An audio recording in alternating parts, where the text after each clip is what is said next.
Hi, I am Melody Divers, and I am here with our very first local ag podcast. And this is brought to you by the Bedford County Economic Development Agriculture Advisory Board.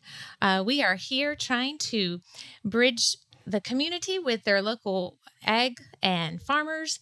And we just are having a great time coming up with ideas with how we can let our community know about what's available in the world of ag here in Bedford County. So, like I said, I am Melody Divers, and I will be the host of the podcast, and we will have a monthly time to chit chat about farms and happenings and agritourism and things of that nature that's happening right here in Bedford County. And then we will also give you some highlights of our monthly ag board meeting. So, the first thing I wanted to share with is we have a local farmer with us today. It's somebody I know pretty well. It's my husband, Johnny Divers. And I'm going to let him talk to you about why farming in Bedford County seems to be a good fit for him and Chapel Creek Farms. Hello, I'm Johnny Divers with Chapel Creek Farms. My family and I run Chapel Creek Farms. As far as farming in Bedford County is a very diverse county on farming. It's good for a lot of regions of types of farming, anywhere from crop farming, cattle farming. It's a lot of farms raising chickens and stuff in the county now, but we focus mainly on raising cattle. We run a cow-calf operation. Most all of my calves I run up to 8 to 9 weights before we sell them. About 1/3 of them we keep back for a beef share program that we sell as grass-finished, grass-fed beef in the county. Bedford County works really well for finishing out beef cattle. It's a good grass-growing county. And if you can grow grass, you can finish beef. Yeah, that's absolutely. So, is that the main reason that finishing the our cattle out as grass finished, is that why it's easier to do here?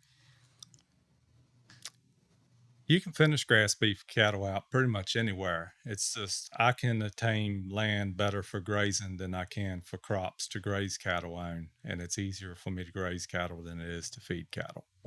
Understood. So, just tell folks a little bit about like what kind of pastures you have, the forages that you're putting the cows on, and a little bit about what that looks like.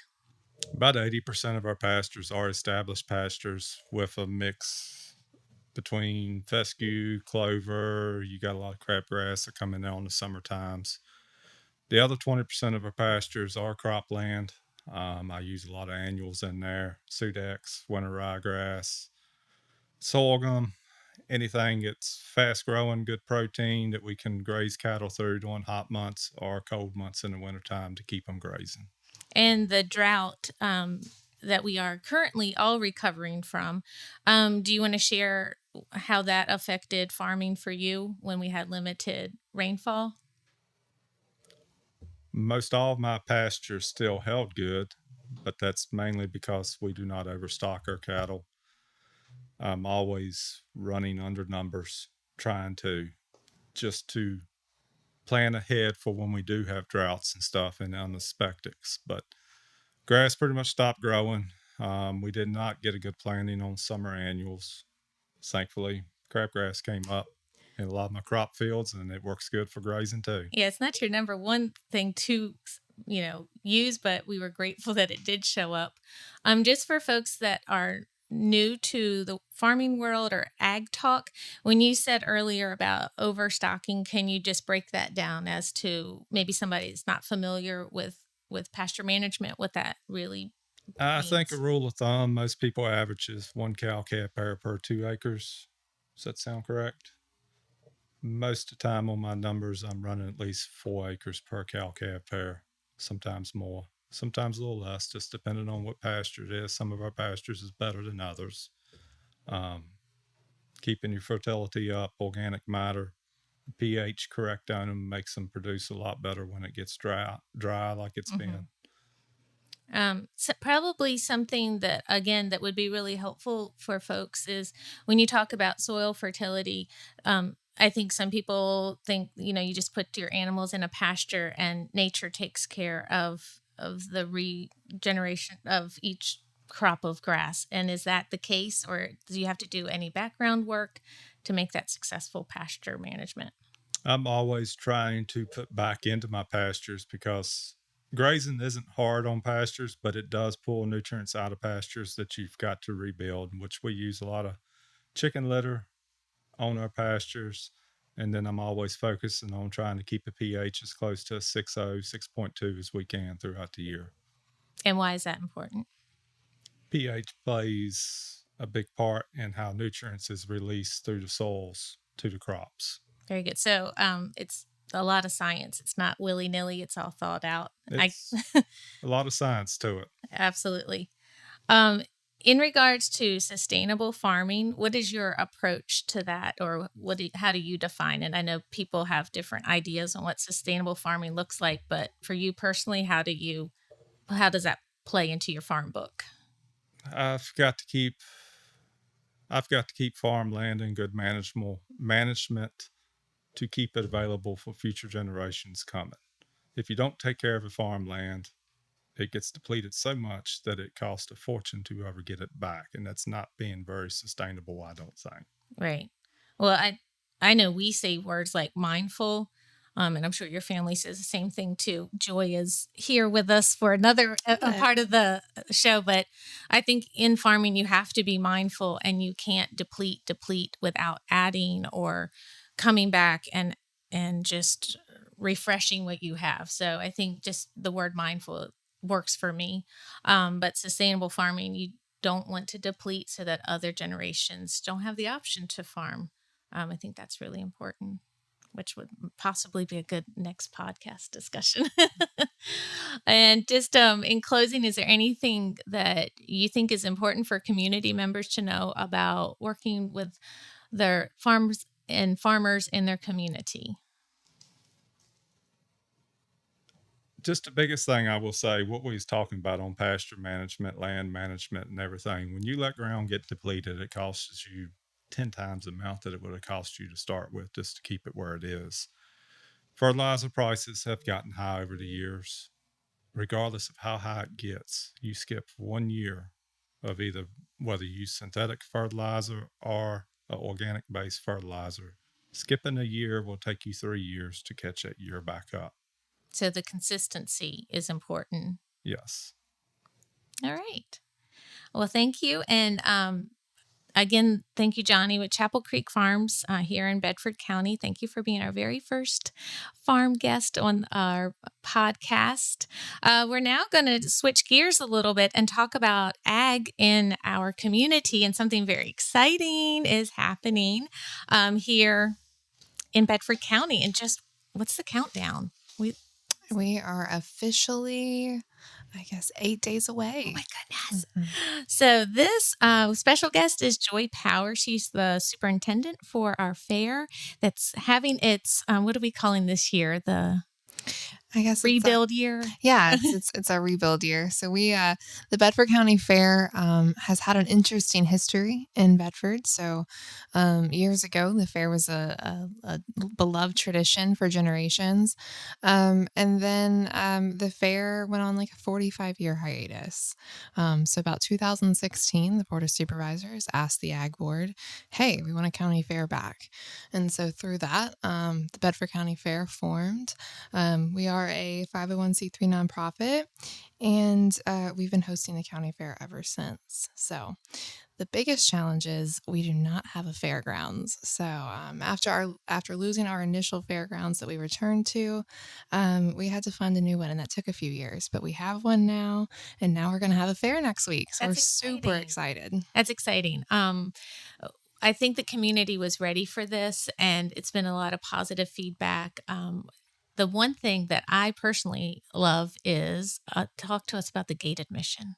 Yeah. So this is a free fair. So this is something that the community has really come together to make possible. So the fair is funded all through local sponsorships, and because of that, the fair is free gate. So families can come next Friday, Saturday, and Sunday, all 3 days if they wish, to participate in what we have to offer. And then once you get there, you have midway rides and food you can pay for, but there's also a lot of other free options as well. So we're super pumped about it. And I love that it's going to be something for everybody. And this is, I like to say, it's our Bedford County Fair. So it includes everybody, and we want everyone to feel like they have a spot there.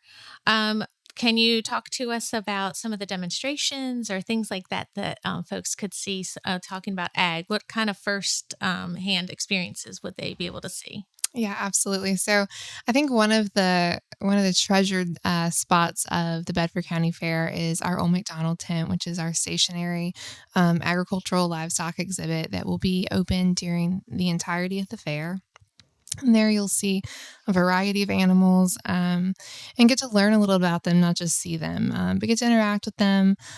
We'll have local 4-H and FFA members there, as well as Farm Bureau volunteers who can answer any questions people may have about the animals and about agriculture. And then we also have demonstrations. So on Saturday, we're going to have some hoof trimming demonstrations, livestock showmanship and husbandry, poultry classes, as well as on Sunday we'll have equine events and different things that we have an equine acupuncturist coming. We have a farrier and all kinds of cool stuff. And then actually Friday night as well, we have a local flower farmer here who's going to be coming and doing a flower workshop as well. I love that. And so it's just another example of bridging that gap between agriculture and the community, and just getting to know the folks in your neck of the woods that are doing the ag world. So I love that we have this opportunity. Now, besides the ag heavy ideas and things that we can do, what are some other fun things such as music and things like that? Absolutely. So, when we put together the Bedford County Fair, I always get to say that we get to create this event with intention. So everything's designed to be family friendly. And so we really emphasize that. So we'll have a midway there provided through Fun Time Amusements, who we've used before. They're a local Virginia company. So come ride the Ferris wheel and the carousel. We have an incredible lineup of food vendors. And so you definitely want to come check that out.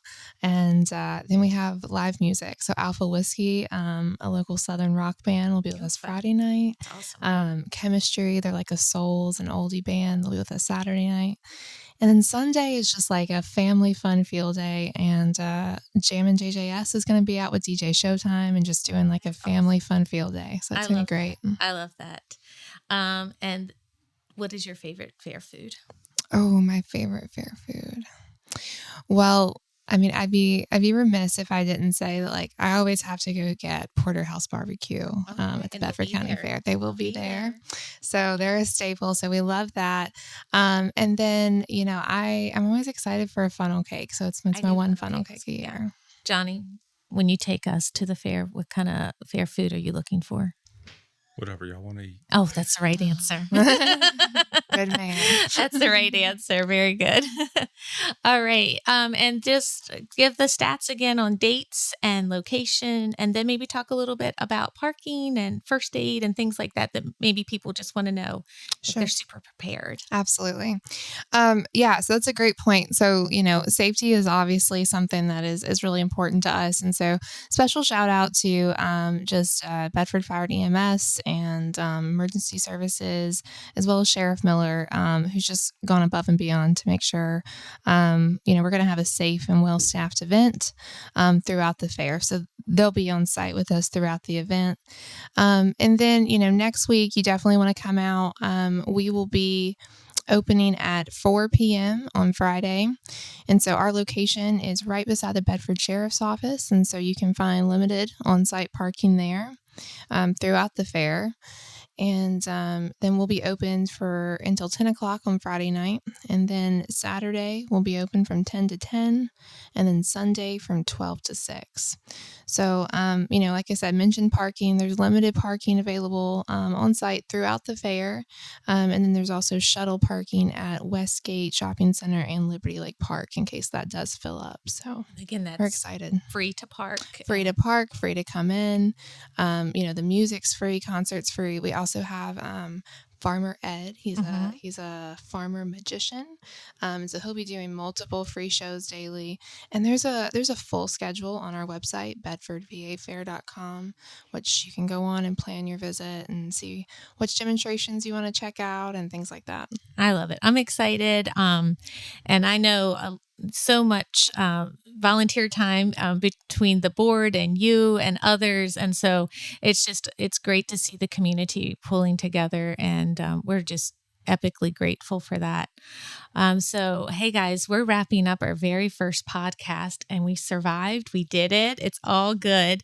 And so as we do this each month, we will be coming to you with different facts or different things that you need to think on, or just to help you understand ag in Bedford County a little bit better. And one thing we want to tell you about is that there's an event on September the 7th, and it's going to be at the Bedford County Extension Office. It's the Bedford County Farm Bureau Young Farmers Social. And this is, as they have on their invitation on social media, it says, calling all producers, come network with other producers and learn about various programs and resources available. All are welcome. And to attend this, you just simply need to call or text 540-874-4740. And again, this event is September the 7th from 10 to 1. There will be guest speakers there, and really it's a great time to network. And it looks like Farm Bureau and Young Farmers are putting that together here in the county. And it'll be a great time to learn and network and I guess get some insight and things of that nature. So as our podcast grows and we get an itinerary with different guests and things, so you can look forward to learning more about ag in Bedford County. And we encourage you to spread the word about this podcast. And if there's any questions you have, just feel free to reach out, and we'll do our best to be as helpful as possible. Johnny, Joy, thank you for being here with us on our very first podcast. And we look forward to networking with our community, and a friendly reminder to be good to yourself and be good to others.